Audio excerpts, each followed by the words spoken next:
Hi everyone. Uh, I wanted to do a video today to talk about something. I've been asked by a friend of mine how I deal with my fibromyalgia because she's recently diagnosed. So I'm just going to tell you what I do to try to manage my symptoms, and hopefully it helps. Hopefully you'll take away something from it that helps you.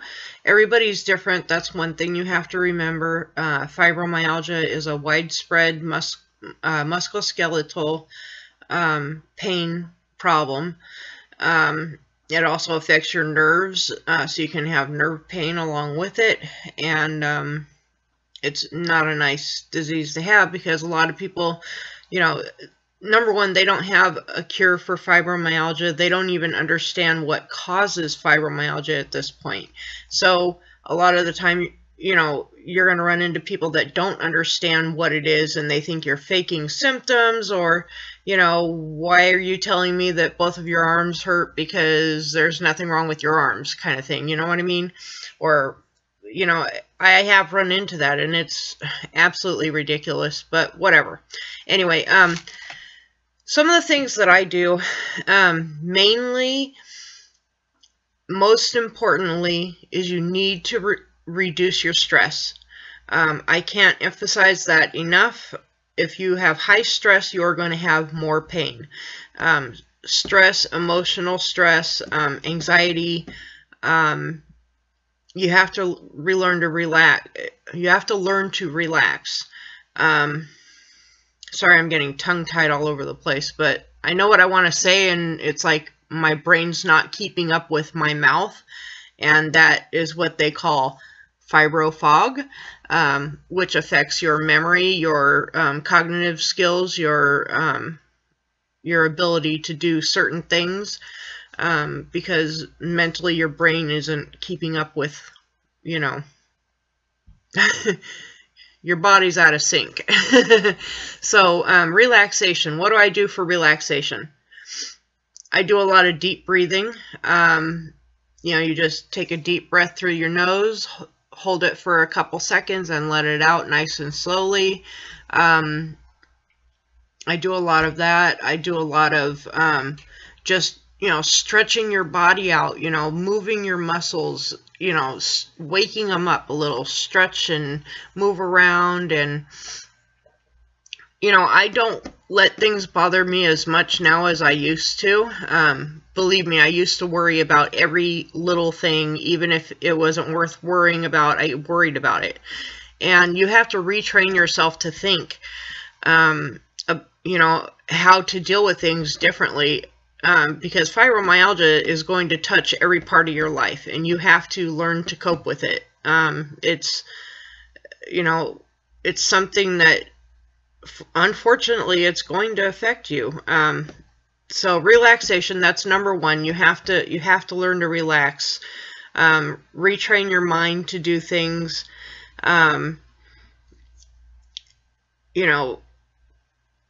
If you have to, go see a psychologist and learn some cognitive skills. I used to see a psychiatrist and a psychologist, years ago, 15 years ago, and I did 8 years of therapy, just cognitive therapy, talk therapy, so that you can go and talk about, what's bothering you. They can help you with coping skills, learn how to deal with things in a better, healthier way.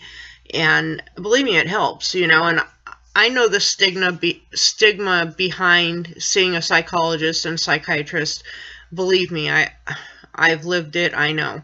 But you know what? Who cares what everybody else thinks? Do what you have to do to make yourself well, period. Because in the end, who's going to take care of you? You. It has to be you. It's your body. So that's, a recommendation if that's something you'd be willing to try. But mainly control your stress, learn how to relax and, learned some relaxation techniques. I also did a Tai Chi class through my medical center. They were offering it for free, and so I took it.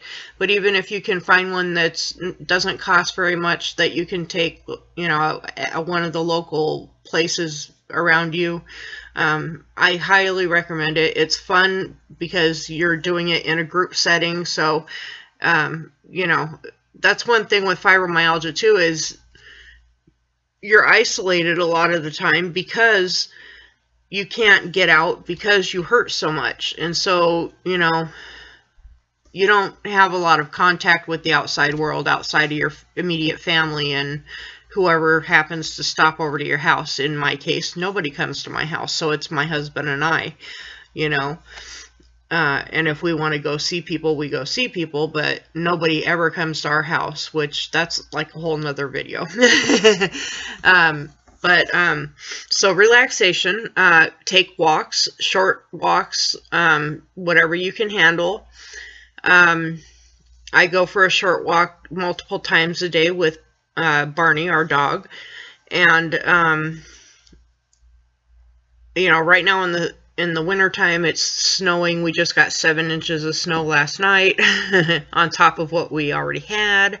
So, you know, we've got at least 2 feet or more of snow on the ground right now. So and the temperatures have been in the negatives. So going for a walk right now is not feasible for me unless I go to a mall and walk indoors, but then I can't do that with Barney. So I kind of, But, you know, when the weather's nice, I go for walks, short walks throughout the day. I might go for 8 or 10 short walks. I don't go very far. I go, you know, whatever my body allows. You have to get in tune with your body and learn the signals of when you're going to have a flare-up or when your pain's starting to get worse, or, you know, things like that. You just have to learn your body and what its triggers are.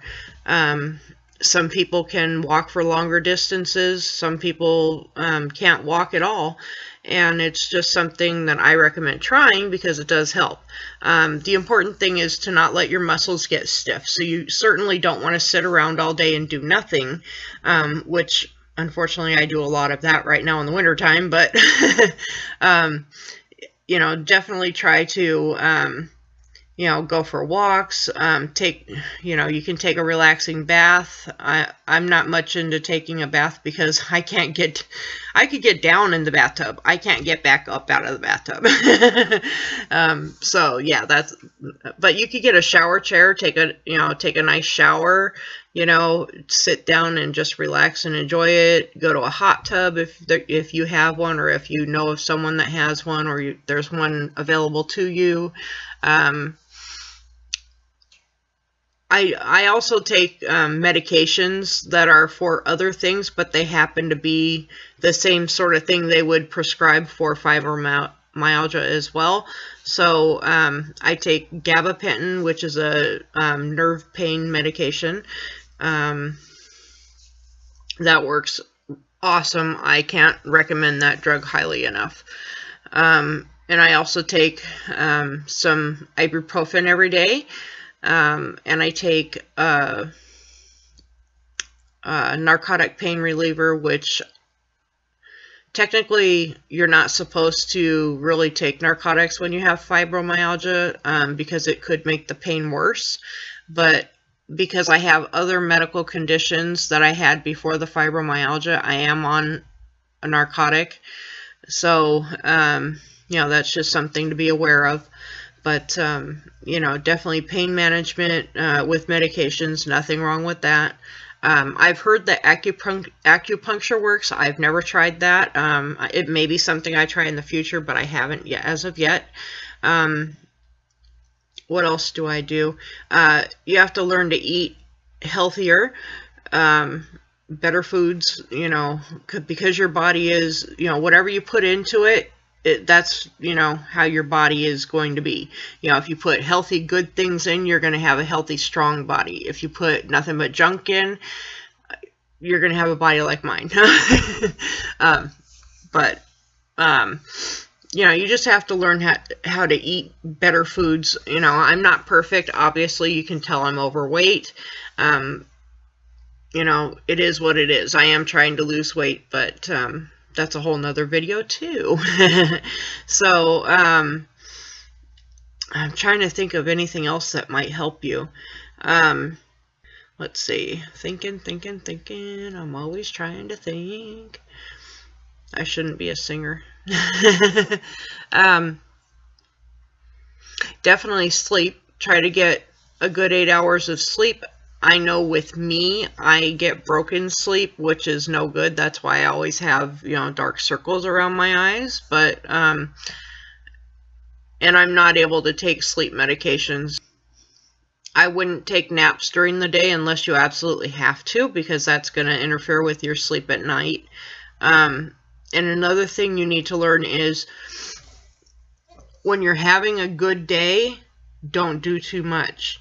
Don't overdo it, because if you overdo it, you're going to have more bad days to come. It's all about balance, and you know, you have to balance it. You know, you can do some stuff when you're feeling good and still do some stuff when you're feeling bad. It's all about moderation.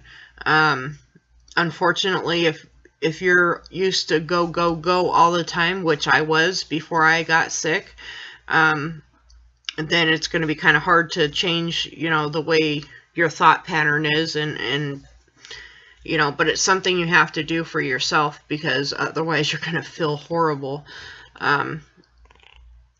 So, you know, moderation is key. You know, don't do too much when you're feeling good, and don't do too little when you're feeling bad. Another thing that's good for you too, let's see, I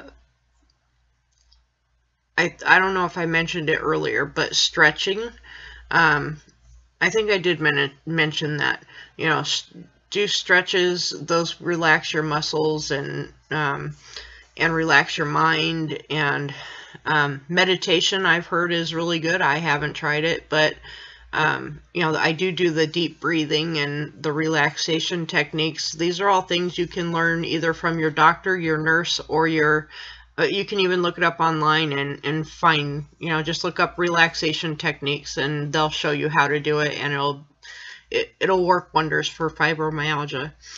So yeah, that's basically all I do. I don't do a whole lot. I just, to try to manage it, other than those things, reduce your stress, exercise, stretches, moderation, try to eat a little healthier, and medications, talk therapy.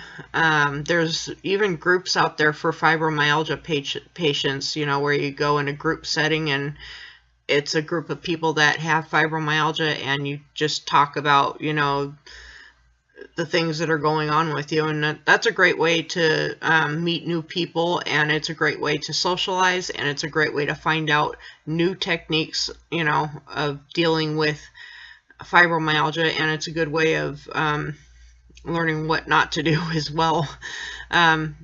I haven't been to a fibromyalgia group specifically, but I used to do group therapy, you know, 15-20 years ago when I first started having problems with my depression. So, you know, and unfortunately depression can come with fibromyalgia because it's such a lifestyle change. You know, it changes your whole life. And of course you're going to be depressed because you can't do the things you once could. And it's hard, especially when you're young, you know. I'm 45 and I feel like I should not have half the problems I have, but you know what? I can't feel sorry for myself. I can't go that way. You have to stay positive as much as you can. There are days where, you know, I do feel sorry for myself. I can't help it. I'm human.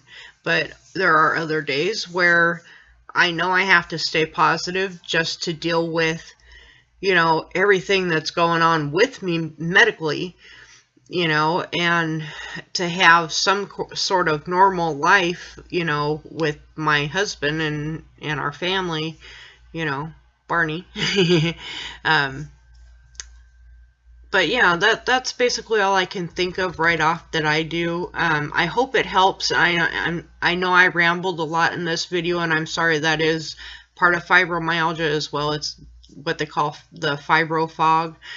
You can look that up online as well if you don't know what that is. I think I explained it earlier. But if you want to learn more about it, just do a search for fibromyalgia and you'll get a ton of things to read. And, you know, that's education for me.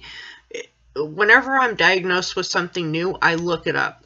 I have a few go-to websites, but I do Google it, and then I'll look for those websites in the search results.